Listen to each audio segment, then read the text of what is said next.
વડોદરા શહેરના પશ્ચિમ વિસ્તારમાં આવેલું પ્રિયા સિનેમા પાછળ ધ એરોસ ફ્લેટમાં પાર્કિંગ બાબતે બોલાચાલી મારામારીની ઘટના બની। ધ એરોસ ફ્લેટમાં પાર્કિંગ જેવી નહીં જેવી બાબતે બોલાચાલી મારામારી લોહિયાળ બની। યુવકને માર મારતા ગોત્રી પોલીસ ખસેડાયો, ગોત્રી હોસ્પિટલ ખાતે ખસેડાયો। ગોત્રી હોસ્પિટલના તબીબોએ યુવકને મૃત જાહેર કર્યું। તેને ગંભીર ઈજા થતા સારવાર દરમિયાન મોત નીપજ્યું। ઘટનાની જાણ થતા તાલુકા પોલીસ સ્થળ ઉપર દોડી આવી આગળની કાર્યવાહી હાથ ધરી છે।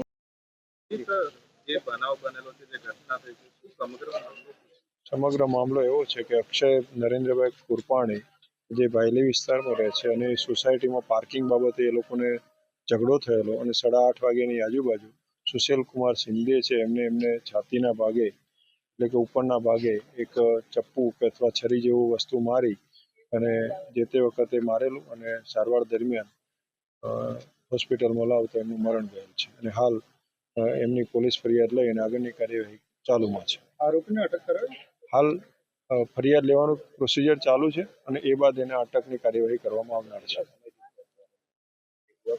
ઓળખતા એવું કંઈ હાલ તપાસમાં જણાઈ આવેલ નથી, પણ આ જે ફરિયાદી પાર્ટી છે એ છેલ્લા 1.5 માસથી ત્યાં રહેવા આવેલી હતી। એમના મકાનનું રિનોવેશનનું કામ ચાલતું હતું એટલે એ દરમિયાન તેઓ ત્યાં ભાડેથી રહેવા આવેલા હતા અને એમના સોસાયટીના ગ્રુપમાં ચેટ થયેલું અને એ બાબતે આ એકબીજાને મળતા પેલા સામેવાળાએ ફક્ત હુમલો કરી અને સીધું ચપ્પુ મારી દીધેલ ને એ ટાઈપનો બનાવ બનેલ છે। હાલ ચાલુ છે, તપાસ ચાલુ છે, હજી ફરિયાદ લઈ એની પ્રોસિજર ચાલુ છે, એનું પીએમ કરાવવાની પણ આગળની કાર્યવાહી ચાલુમાં છે। ફરિયાદી દ્વારા એવું કહેવામાં આવ્યું છે કે 2 થી 3 વ્યક્તિઓ એ તપાસમાં ખુલશે તે પણ આગળ કાર્યવાહી કરવામાં આવશે।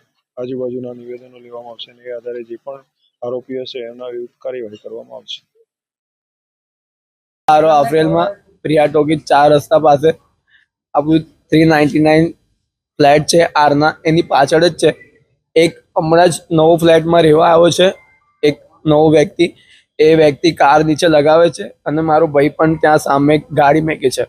તો ખબર નહીં એ લોકો પાર્કિંગ માટે એના સાથે બધા બહુ ઇસ્યુઝ થયા છે, પણ મારો ભાઈ આજ સુધી કોની જિંદગીમાં ક્યારે કોની જોડે ઝઘડ્યો નથી અને આજ સુધી લાઈફમાં ક્યારે કોઈ ઝઘડો કોની સાથે કર્યો નથી। આ પહેલી વખત એની જોડે બનાવ બન્યો છે।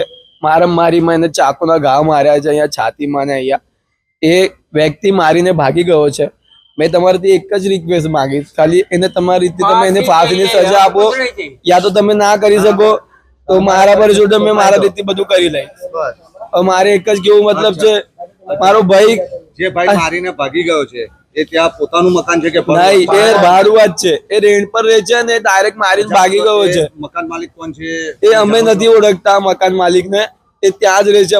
અમે બી ત્યાં આગળ હવે વધારે કોને ઓળખતા નથી। અમે 1.5 વર્ષ થયા છે અમે ત્યાં આગળ રહેવા આવ્યા છે। અમે કેટલા સમયથી ત્યારે એ હમણાં જ રહેવા આવ્યો છે, મહિનો જ થયો હશે ને આવ્યો છે રહેવા માટે। એનું નામ નથી ખબર અમને, કોને પણ નથી ખબર। હા, અમે પોલીસ કેસ પણ કર્યો છે એની પર અને મારો ભાઈ આજે મૃત્યુ પામ્યો છે, એના લીધે મારો ભાઈને ઘા મારી મારા ભાઈનું આજે મૃત્યુ થયું છે। મારા ભાઈનું નામ છે અક્ષય કુરપાને। મારું નામ છે આકાશ કુરપાને।